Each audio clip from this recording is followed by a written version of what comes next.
การมีความสุขความสมมาพ่อแม่เด้อที่ผ่านมาด้วยกายก็ดีด้วยวาจาก็ดีด้วยใจก็ดีได้ผ่านได้เบ้าในสิ่งที่มันอันเหมาะสมเห็นให้พ่อให้แม่เสียใจมากดาวเต้นเฮากินข้าวก่อนเนาะจังเต้นเนาะเต้นย่อยเด้เอาแห้งก่อนกินข้าวก่อนเบิ่งดูมีแต่ผู้สาวพลังก่อนสดบ่นี่ค่ะสดกันเด้อันนี้มาด้วยไซนี่นะมาตำหลังสดบ่บ่สดนี่เด้อยากได้ผู้บ่าวอันอยากก็ดับเบิลเมกาบ่ไฟสดนี่อันนี้ไฟด้วยไซนี่ค่ะมูนังอยู่พี่สดวันนี้สดวันนี้นะโอ้ตลอดกาลสดวันนี้กะโรแมนติกสดสิวันนี้ก็มาสดมาหากระเต้งเนาะมาสดของแท้อยู่พี่เป็นมาเลยโอเคของแท้สด100%เฮฮาปาร์ตี้ไม่ง่ายวันนี้คุณนะสาวลันลาว่าจะได้ผมมีกันลันลาบ่มีกันคุณนะ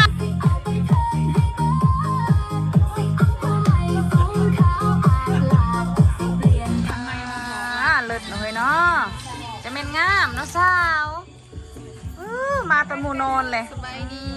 เลิศจะเป็นเต้นแกมโซนในเขตหน้านี่เลื่อมมาตั้งแต่ลงรถปุ๊บสบายดี FC พ่อแม่พี่น้องเบิร์ดสุขุสุขคนเด้อยินดีต้อนรับเข้าสู่ซองแมตตี้สะพายบ้านสวนเนาะอันนี้เป็นคลิป EP 2ต่อจากคลิปมือเว้นนี่เนาะทุกคนบ่ทันได้เปลี่ยนเครื่องเลยบ่ทันได้อาบน้ำเลยมาตะลิดแล้วก็เวสวนเนาะมาเบิ่งสาวดาวเต้นให้เป็นละสาวป้าเฮลำพูเด้อพร้อมเต้นแล้วบ่นี่พร้อมเต้นแล้ว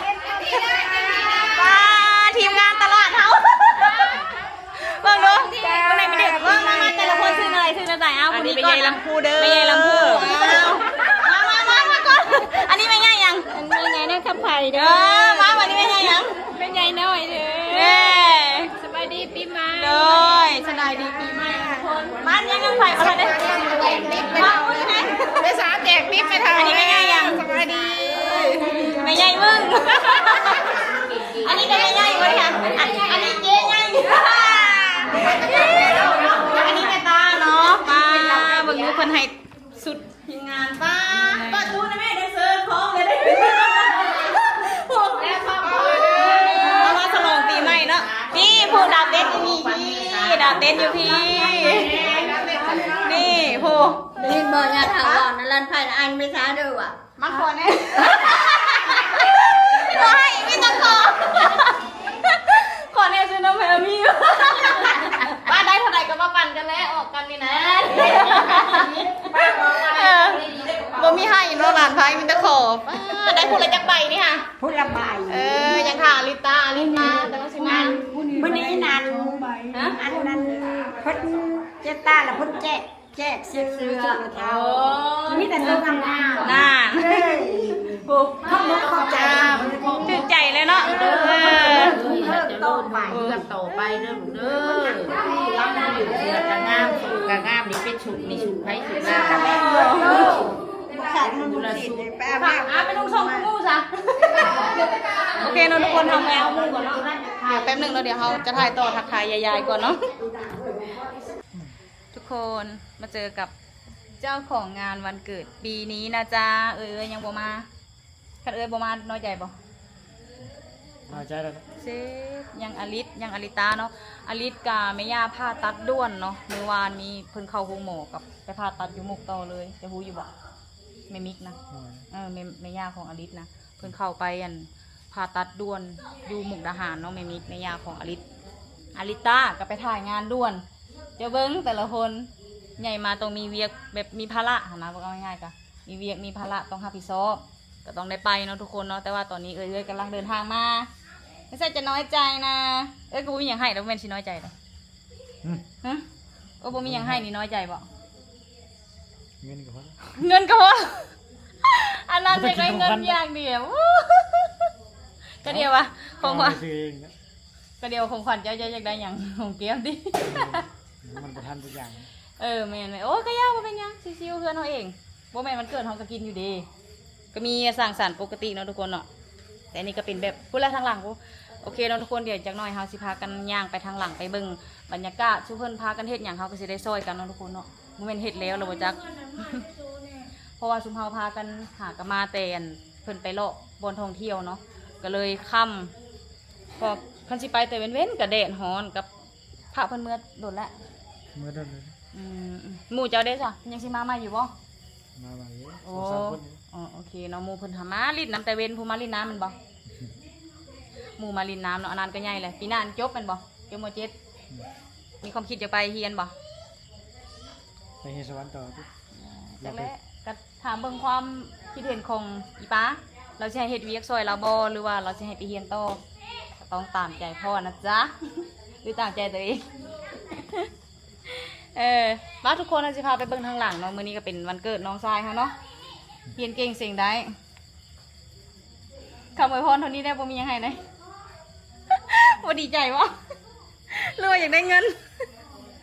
ใหญ่เป็นบ้าเหรออยากได้แต่เงินกับพ่อคนเดียวได้ ป้ามาเบิ่งเสี่ยวเขาคือห้ามเอาเฮ้ยโอ้เสี่ยวเขาก็ได้เวียกซอยอยู่เด้อนี่เด้อนี่เด้อนี่เด้อฝุ่นหามอะไรเนี่ยต้มเปรตค่ะไปหามปลาเข้า ป่านนั้นพุ่นเฮ้ยเหี่ยวเอาก็ได้ติบ่คอยเด้มาเบิ่งเนาะทุกคนว่ามีอย่างแหน่อยู่โต๊ะเฮาเนาะเขตคนกะบ่มีอย่างไรมีแต่คนในเฮือนเฮาเองเนาะทุกคนเอ้ามันไผไปเอารถเขียวนี่พอดอยมันไผไปเอาแน่เรียบร้อยมันบ่แน่รถเขียวมาเลยทุกคนอันนี้เป็นรถคันเขียวเทียนเฮากับมริตาขี่ไปเลยเฮ็ดเพเนาะ แบบมันเพใช่เหมาะจอตอนช่วงเฮาขี่เนาะถือว่าโอเคแล้วได้แล้วตามเบิ่งปกติบ่ป่ะมืดๆแน่นอนนึงเนาะ มันก็ ฮะ คือคนเถ่าแล้ว คือคนเฒ่าคนนั้นเลย โอ้ควันกุ้มเลย หากออกมาทางหมอ ก็บอกมาแต่หงโมเข้าหงโมหลายเดือนเติบโอ้มาแล้วจ้าน้องเขียวมาแล้วรถอลิตาด้วยนี่รถที่พ่อเอ๋ซื้อให้ ขี่ไปกับเพซ้ำมาเบิ่งโต๊ะอาหารเขาโปรจักสิเพิ่นสิพากันกินอย่างมื้อแรงนี่เนาะยังบุฮูซ้ำแต่ว่าที่แน่ๆก็คือมีเต่าบุฮูสิพากันปิ้งอย่างนี้นี่ป้าเอาง่ายๆก็กินเลี้ยงเนาะทุกคนเนาะเลี้ยงปีใหม่เลยแล้วก็ฉลองวันเกิดเลยมาทักทายไม่ตีขี้ใหม่เนี่ย สบายดี เสี่ยวค่อยงามอยู่เฮ้ยคือกันแหละสภาพแต่ละคนไม่ได้อาบน้ำเนาะพากันไปเลาะแล้วก็มาต่อเลยนี่อันนี้ก็โอ้มีลาบเป็ดต้มเป็ดเนาะทุกคนขาดบ่ได้คือลาบเป็ดต้มเป็ดนี่แหละอาหารบ้านสวนเขาเองป้าผู้อามีกะลิ้นอย่างเดียวเนาะผู้เฮ็ดอะไรนี่ฮะโลสบายดีนะตี้แต่ละคนนี่ผู้ สบายดี น้องเมษายนอันนี้เด้ สบายดี น้องแก้วตาโอ้อันนี้ซะน้องอามีก็สบายดีติเฮ้ยเห็ดกดงออยู่ ดิสบายดี สบายดีโอ้ยมืดเถอะเด้ ยังไปอาบน้ำสำอามีกันว่าทุกคนเขาจะพาไปเบิ่งทางหลังเนาะว่ามีอีหยังแน่บ่ทานเห็ดกินก็สิขอล้างถ้วยเด้อพี่น้อง เพราะเห็ดกินนี่ก็บ่เป็นปานใดเห็ดได้แต่ตัวเองถนัดแบบขั่วผัดเนาะทุกคนเนาะเก่งแต่ว่าเพชรลาบนี่ไม่ได้ฮะไม่เป็นไปตีสาวยังจึงอยู่โอ้ยพี่สาวดาวเต้นเขาทางหลังเป็นแม่ครัวเนาะทางหน้าเป็นสาวดาวเต้นฮะ เปิดเนี่ยดนตรีมันสิได้เต้นเยอะๆ ทางเต้นทางเห็ดเนาะป้า มันมีเสียงดนตรีมันม่วงกระจุก ท่านอายุเห็ดนี่คือมีโอกาสเต้นโชว์เมื่อไหร่ เป็ด เต้นโชว์เห็ด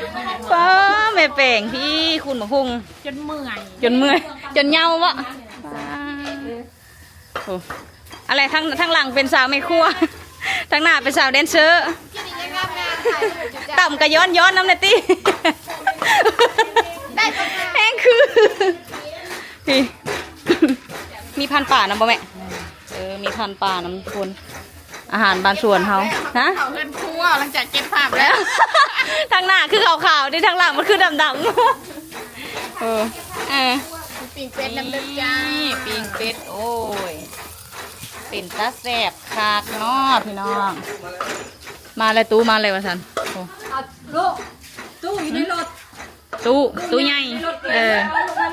อันนี้พักนะทุกคนเนาะพักมาสกินกับพันป่า เก่งแต่ไปเสียบไป ว้า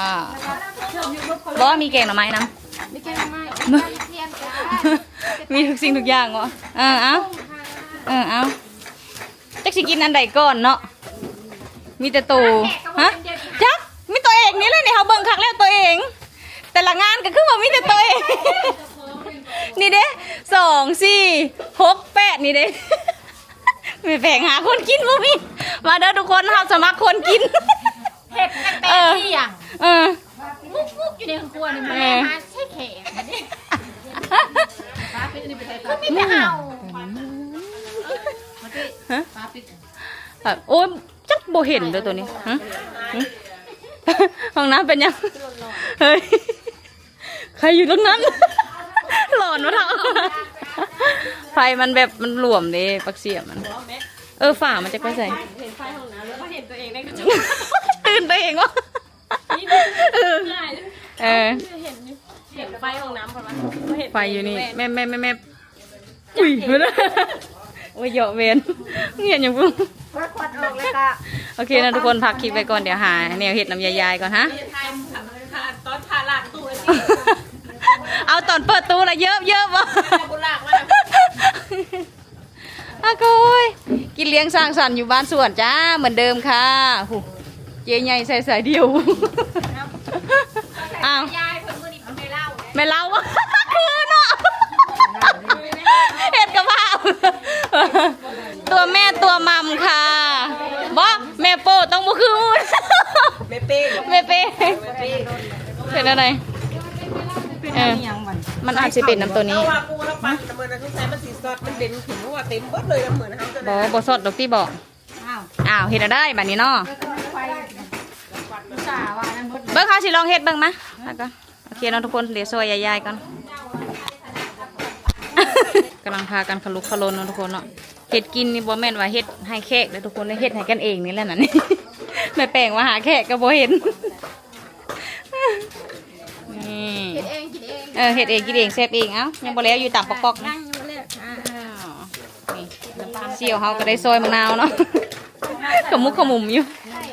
โอ้พากันเฮ็ดกันกินเองเนาะอ้าวสร้างสรรค์ปิ้งเป็ดเฮาก็ยังบ่สุกเนาะเรื่อยๆถ้าปิ้งแห้งนี่ไผ่ใหม่แท้ๆได้นี่ตูดมันใหญ่ยิงน่ากินมากแต่ละอันตับยังอยู่บ่นี่หมูคิดว่าเป็ดเขากำลังเอาตัวเป็ดคือสิใหญ่แท้ โอเคเนาะทุกคนเนาะประมาณนี้เดี๋ยวบัดเฮาไปกินพอแหละจังสีไทยต่ออีกเทื่อนึงทุกคนบรรยากาศกำลังได้นะได้ผู้สาวมาแต่ซ้ายสาวมาตะกุกเต็มไม่เห็นอย่างเฮ้ยปิ้งกุ้งสาวมาปิ้งกุ้งให้กินค่ะพี่น้องเบิ่งดูนี่อุ้ยดูเป็นเบิ่งดูนี่ผู้สาวปิ้งกุ้งโอ้เลิศมาเด้อ จะอีหยังยั่วๆอยู่นี่ สับกระปูฝันคอนเสิร์ตนะเนี่ยโหอันนี้ด้วยซะยังสุดเดิมอยู่เลยอามี่ไม่นอนเลยวันนี้ นอนเธอเดียวแล้วเลยโอ้ปิ้งเป็ดเขาก็ซับมาเรียบร้อยนะทุกคนจงแก้วเจ้าของงานน่ะนี่ แม่เจ้าของงาน แม่เล้าเขาว่า อนุญาตนะคะ อนุญาตแต่งตัวแบบ บ่ มัน เขา ร้ เห็น อน จึ๊กเซ็กซี่นิดหน่อยค่ะเลิศค่ะ อันนี้เป็นพาของหมู่อนันต์เนาะพาเข้าหมู่อนันต์แต่บ่ทันได้มาอาหารก็ยังบ่ทันได้เสิร์ฟครบเนาะกำลังทยอยมาเรื่อยๆ อันนี้แม่นพาเข้าของทั้งแขกทั้งเมครัว อยู่ร่วมกันเพราะว่าเป็นทั้งแขกเป็นทั้งเมครัวเนาะเชิญแขกทั้งหลายแขกทั้งแขกทั้งเมครัวเลยนี่ ๆอยากกินน้ำ เป็นร่างเดียวกันเลยชิมพันป่าแน่ต้มเป็ดแน่ตับแน่เราทุกคนเนาะอันนี้ก็ลวกเครื่องในหมูอันนี้ก็ลาบเป็ดเนาะทุกคนกระสิประมาณนี้แหละมีพันป่าอันนี้วงผู้บ่าววันนี้ค่ะร้านพี่ป่ากินเบียร์บ่ กินดื่ม เพิ่นบ่มีหลักฐานนะ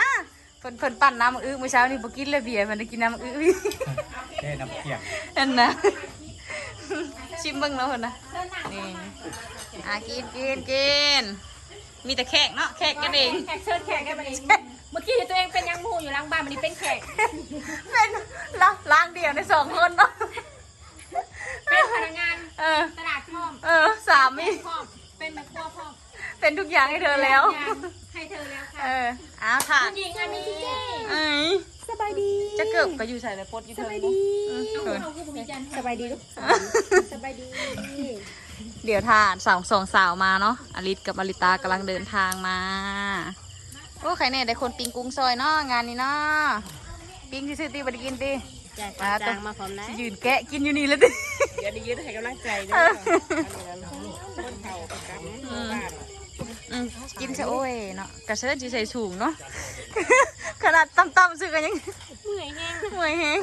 ไปเบิดมือ สิว้าวุ่นเนี่ยเนาะทุกคนเนาะมันนี่จะเป็นคืนๆหน่อยนึง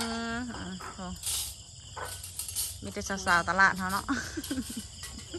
อันนี้สาวยังนี่ผมเป็นสาวตลาด สาวพี่อา เที่ยงกินกุ้งอะไร พี่อาปิ้งกุ้ง กินกุ้ง สาวปิ้งกุ้งมาตะกุงเทพพูนะสาวปิ้งกุ้งก็ ขายดีอยู่แล้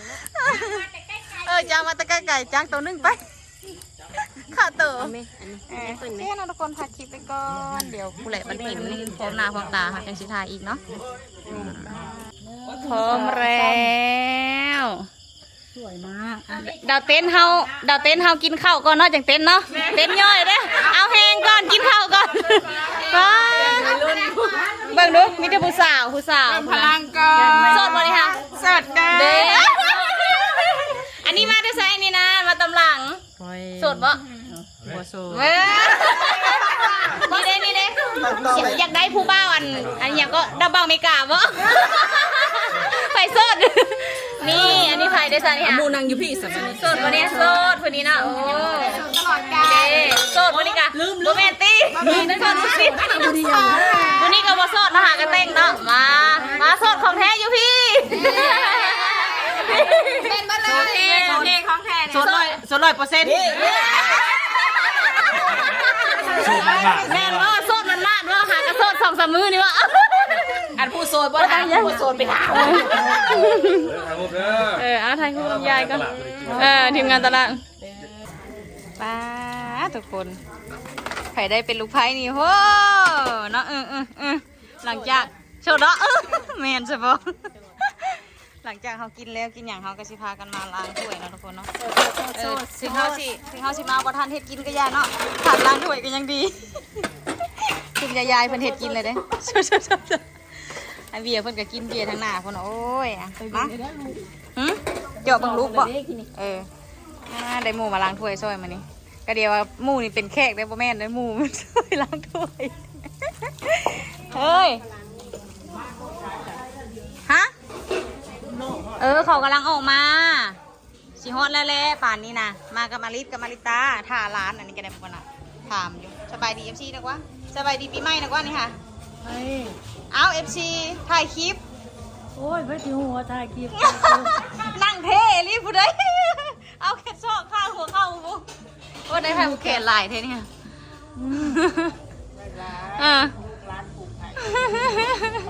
คองคองท่าอลิสกับมาริตาเนาะท่าหลานสาวเพิ่น อาริตาอยู่เดียวนี่อยากนอนแล้ว บอกไปนอนท่าไปเข้ามาสิปุ๊ก มันเหนื่อยนอนเลย ท่าหลานสาวสุดที่ฮักเพิ่นมาเนาะเขาก็พากันเมียนถ้วยเมียนบ่วงแหละตอนนึงเราสิโทรให้พากันเมียนถ้วยเมียนบ่วงหัวหลานสิมากับคองแท้ๆได้เพิ่นก็ได้เอ้าขออนุญาตล้างถ้วยกันนะพี่น้องเด้อหลังจากปิดคลิปแล้วก็สินั่งเบิ่งหมู่นี่แหละเมื่อบ่ได้ดอกคนขับรถยังยกอยู่กินแล้วก็ไปยกเขาก็ได้มาเด้อพี่น้องเอ้ยล้างถ้วยเด้อบ่แม่นเอิ้นกินข้าวได้ผู้ช่วยค่อยกันได้นี่ทั้งเอาหลานทั้งเงินตักน้ำมาล้างถ้วยเก็บถ้วยก็ว่ากันไปเนาะได้เรื่องอยู่เลยฮะได้ติ๊บข้าวโอเคนะทุกคนพักคลิปไปกันเด้อมันไหม เอายาย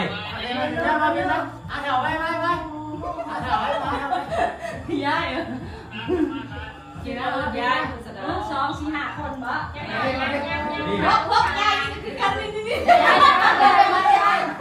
ยายมีเหรอ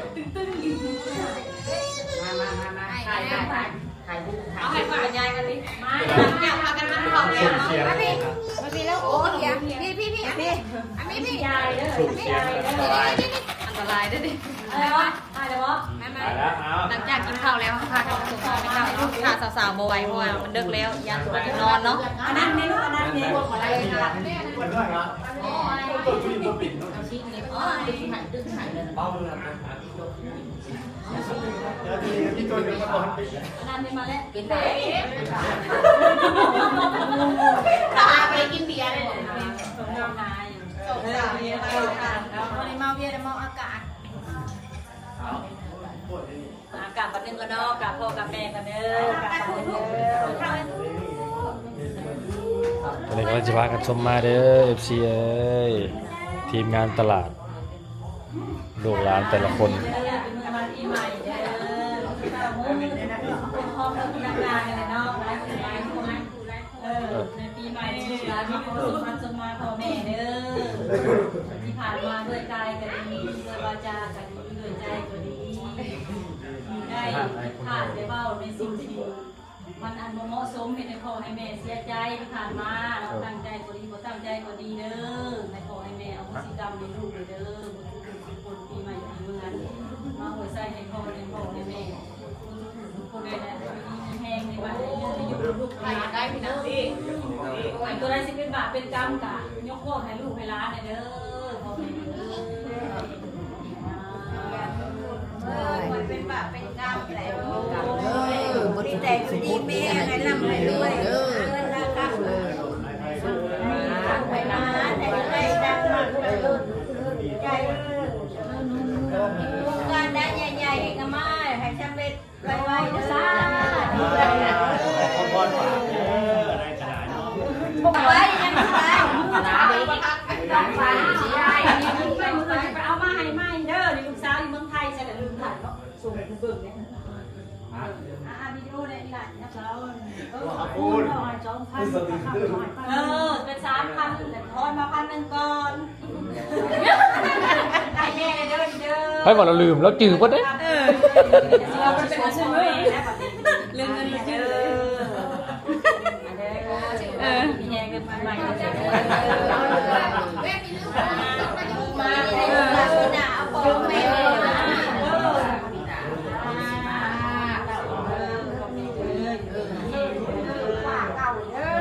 ลูกอยู่เมืองไทยเมืองนาก็ให้อยู่ดีมีแหงเนาะ แม่ก็อยู่ดีแม่ลูกเต้าก็อยู่ดีแม่พบหน้าจนหน้าไปแล้วเด้อจนหน้าที่มือเด้อ อารักษาผมอายุเท่าอายุแก่น้ำมัน เอาละขาว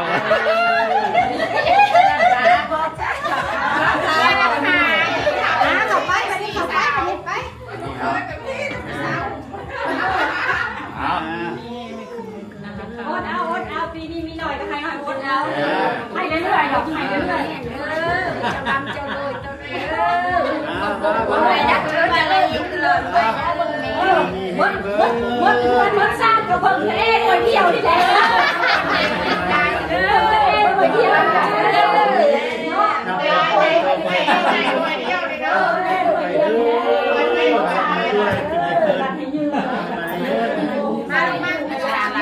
เจ้าของวันเกิดโคตรได้ไหมเจ้าของวันเกิดให้เจ้าของวันเกิดไปก่อนนี่ ก็ได้กูเลื่อนเลย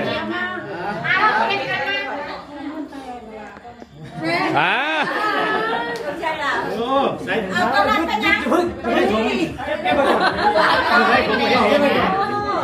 ให้คนตาบอดีหาให้คนหูหนวก นี่วะโอ้ยังโทรมายังไงไม่ใช่ใส่อะไรเลยมัน ไม่เล็งเล็กนะ ไอ้เบิ้ง ไปดีเนาะ อยู่ซื้อก็ได้จับ มันแฮปปี้เบิร์ดเดย์จังเอาไปหายมันมาเป็นแล้ว จะไปก่อนนะสิพ่อสิพ่อ เอาไปเอาจะต้องเอากันโดนเด้เขายังอยากจุดไปเมื่อไรไปเลยโดนกูจะได้ยินเสียงเจ้าเจ้าห้องไปมา ห้องรอหัวรอสวนตัวนี้เนาะ ไปหมดมาเนาะ คันบ่มีไฟก็บ่มีผู้ห้องรอหัวรอสวนคนนี้ นึกว่าโซนี่จะสิชุดโซ่เลยครับ เพิ่นสิหมดแล้ว ไม่ได้กินผักกินดี เจ้าจะมือสุดท้ายหมด สมพรปากลูกหลานเด้อสิ่งทุกอย่าง ไม่เท่าในเด้อลูกเด้อไม่ได้ไม่เท่า เจ้าขับไป ยังไปเด้เงินกิ่งเส้นอะไรเด้อไอ้ที่นึง ที่ซ้อนกับเขาแล้ว อะไรที่สองจังหวะมันน้อย ใช่คนที่1คนที่2อยู่ใจ เนาะบิวก็โหเว้านะแม่ฮดกะเว้าเลยอยู่ดีมีแฮงเด้อคุณได้ลูกไปทำไปเลยฮดไปเลย ฮดไปเลยแห้งเด้อให้ข้าวจะเกลือบ่ได้ไปทำข้าวเด้อ บ่ให้เท่าบ่อยากเท่าเด้พอดี ไปทำได้สักทำมีวันละล้านไปโดนเลยร้านสิมานอนน้ำมืดหรอ เด้อฝั่งเฮียนเราสิมานอนเนาะเอาย่างไปมาดิเอาไปเอาไปเอาไปบ้านนั่นชมแล้วมึงบ่ดีมาชมอีกไม่ใช่ไม่ใช่คิวสาวเราเป็นได้ไหมคนได้ไหมเด้อทำแข็งแข็งอยู่กับเพื่อนกันโดนอยู่ถ่าเบิ่งหน้าลูกเคยล่ะ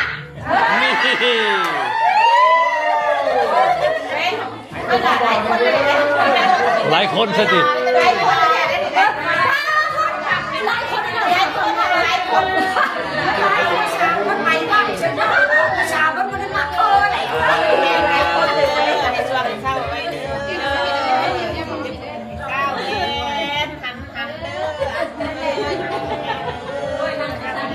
สาวบ้านนี่หลายคนนะลูกสาวบ้านนี่นะบ้านนี้มีแต่ลูกสาวบ้านนี้มีแต่ลูกสาวนะต้องการลูกเคยด่วนเด้อบ้านนี้สมัครหาเพชรเคยมัน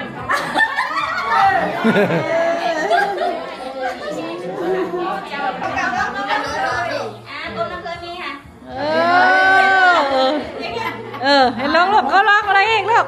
ลองลีกแล้วลีกกำลังเบิ่งอยู่โอ้ยฮะดิเอาไม้เฮ็ดเองน่ะดิ มาขึ้น อยากให้เขาทำกับคนทำอ่ะ ไปค่ะมาโหดเถ่าไปโหดเถ่าไปทุกญาเด้อโหดเถ่าเด้อ เอาพด มีบ่หลายเด้อปั่นกันคนละน้อยซื้อนมกับเพมเพิ่นเบิ่แล้ว จ้าไม่เป็นไร มีพละเนาะเนี่ยหัวเท้า สาธุอามี อามี ดีเลยอามี ขอบคุณน้ำพระเท่านี่เลยให้อันอยู่ดีมีแฮงให้เข้มแข็งค่ะเด้น้องไปเท่ากันเก็บป่วยอยู่ก็ให้เศร้าเนาะ เศร้าให้บอกเราป่วย ใครหายซะให้หายเลยซะใครแม่ได้เดี๋ยวนี้พระเท่าอยู่ดีมีแฮงก็พระเท่าไม่เท่าค่ะเบิ่งหลานเคยด้วยบ่นี่อามีเลยพวกก่อนเด้อ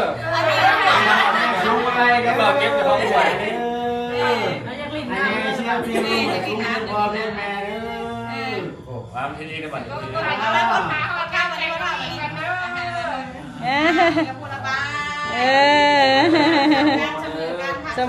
หักซ้ำกันนี่แน่หมดอ้าวให้หายคนเอา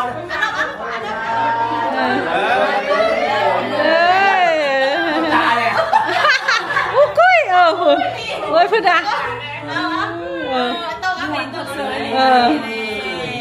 หมดลูกจะมาได้บุเรงไข่ให้ลูกนี่ถูกคนถูกคนถูกคนเงิน นานผู้ระบายโอ้ยฮะเน่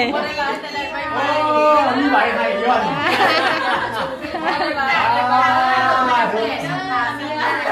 โอ้ยโทษ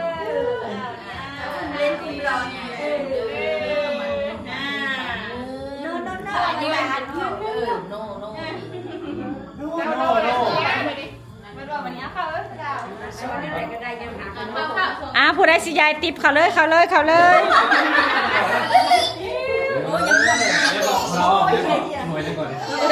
ู้ใดสิยายติบหนาเลยค่ะ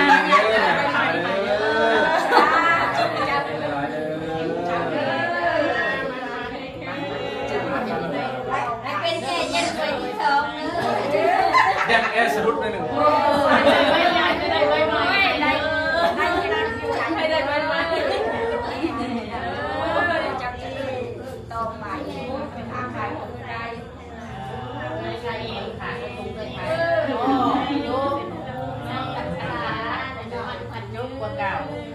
เถื่อ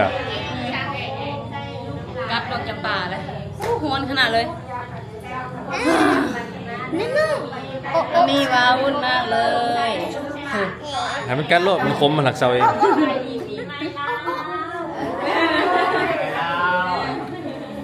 มานี่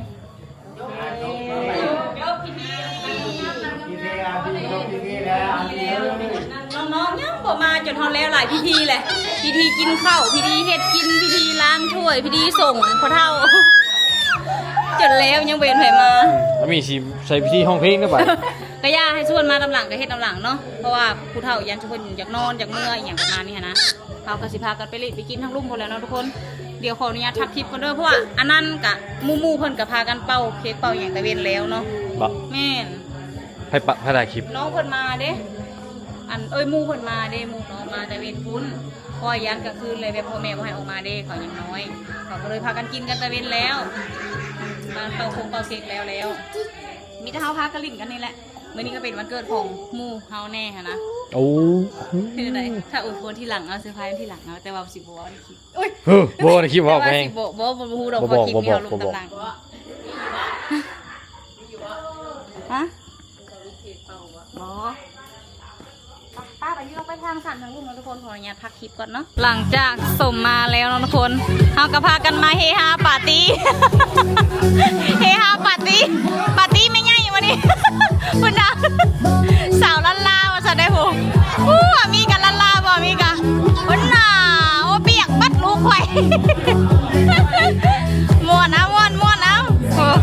อันนี้ก็กินเบียร์เนาะเดินเถื่อเดินตลาดลื่นเดินเถื่อ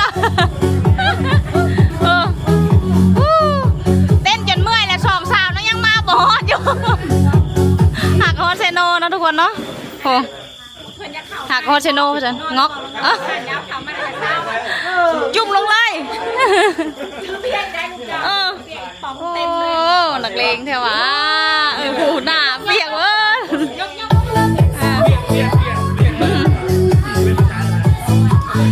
2 สาวนี่เล่มอย่าง3 สาวนี่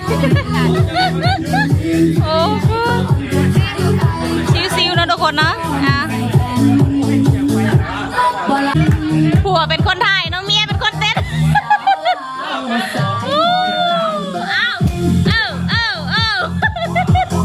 คนไหนมาก่อน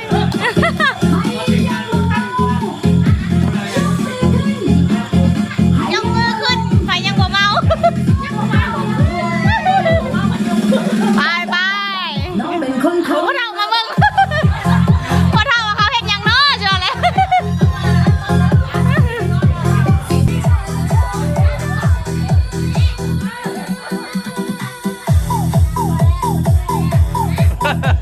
โอ้ยังมีแหงอยู่เนาะ หัวข่อยมันขี้ร้าย นี่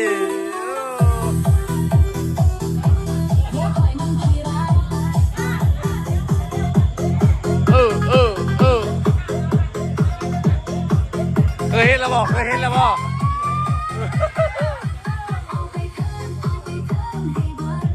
นี่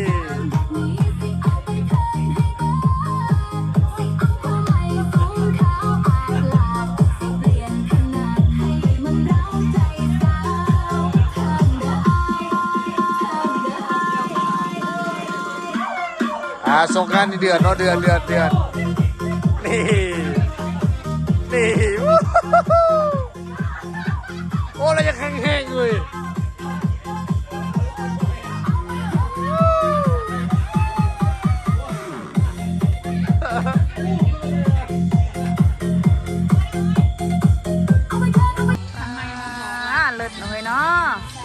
นงามเนาะสาวมาตะมูนอนเลย สบายดี เล็ดๆเซเมนเต็ด แกมโซนในเขต หน้านี่เลื่อมมาตั้งแต่ลงรถปุ๊บเลิศสวยนางไปงานด่วนเนาะตอนนี้เป็นเวลา 11 โมงถึงจะมา ว่าดึงจะพอดึงนะ ถึงจะมาอะไร ยันเขาบ่ฮู้เสื้อใหม่ ยันเขาพูโอ้ยหุบหอบก็ลงมาผมเอ้าคุณอาทีก็พออาทีรับก็เห็นกระบาบหลานคอยจักนางซื้อทางมาผมไปเอาไปนอนก่อนอาทีก็รับน้องชุกคนกับมาหอดเด็กหอดดื่นเขาก็จนจิเข้ามานอนเลยมู่เนี่ยจนจิเข้ามานอนเลยได้สาวแม่ แล้วไง พี่ ต้องอยู่ด้วยกันก่อน ไม่ค่ะฉันจะเมื่อค่ะฉันไม่อยู่ค่ะโอ้สาวตุ้งตุ้ยนี่โอ้อะไรน้ำกระบอกน้ำกระบอกคือกันเอา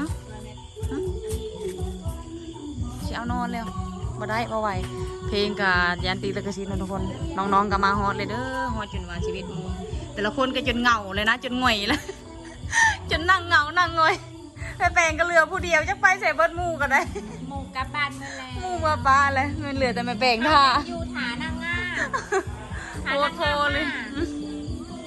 ตอนนี้นางงามก็มาฮอนแล้ว นอนมาดิ เข้ากับซีเดนนอน โอ้ก็แต่ละคนนี่แต่งล้างเปลี่ยนชุดไปเลยนะอ